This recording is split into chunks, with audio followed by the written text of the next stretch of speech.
వాస్తు శాస్త్రం అనేది ఇంటిపై ఇంటిలో ఉన్న వ్యక్తులపై తీవ్ర ప్రభావం చూపుతుంది.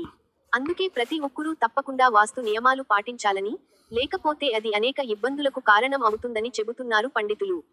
అయితే కొందరి ఇంట్లో ఎప్పుడూ కలహాలే జరుగుతుంటాయి. అయితే ఇలా ఇంట్లో గొడవలు జరగకూడదు అంటే ఎలాంటి నియమ నిబంధనలు పాటించాలో ఇప్పుడు చూద్దాం. వంటగది వాస్తుపై చాలా ప్రభావం చూపుతుంది. అందువలన వంటగది విషయంలో తప్పకుండా వాస్తు నియమాలు పాటించాలంట. గ్యాస్ స్టవ్ ఎప్పుడూ ఆగ్నేయ దిశలో ఉండేలా చూసుకోవాలి. అంతేకాకుండా నీటి ఫిల్టర్, నీటి కుండ వంటివ ఈశాన్య దిశలో ఉండటం వలన ఆర్థిక సమస్యలు తీరిపోతాయంట. ఇవి ఏవైనా సరే తప్పుడు దిశలో ఉంటే ఇంట్లో కలహాలు ఎక్కువ ఉంటాయని చెబుతున్నారు వాస్తు శాస్త్ర నిపుణులు. అదే విధంగా వాస్తు శాస్త్రం ప్రకారం బెడ్రూమ్లో తల భాగం ఎప్పుడూ కూడా దక్షిణ దిశలోనే ఉండాంట. ఒకవేళ మీరు ఉత్తరం దిశ వైపు తల పెట్టి పడుకోవడం వలన మానిక ఒత్తిడి పెరుగుతుందని చెబుతున్నారు వాస్తు శాస్త్ర నిపుణులు. వాస్తు శాస్త్రం ప్రకారం ఇంటి మధ్య భాగంలో ఎలాంటి వస్తువులు, బరువు పెట్టకూడంట. ఈ ప్రాంతంలో ఏ వస్తువులు పట్టినా ఇంట్లో గజిబిజి, ఉద్రిక్తతలకు దారి తీస్తుందని చెబుతున్నారు పండితులు.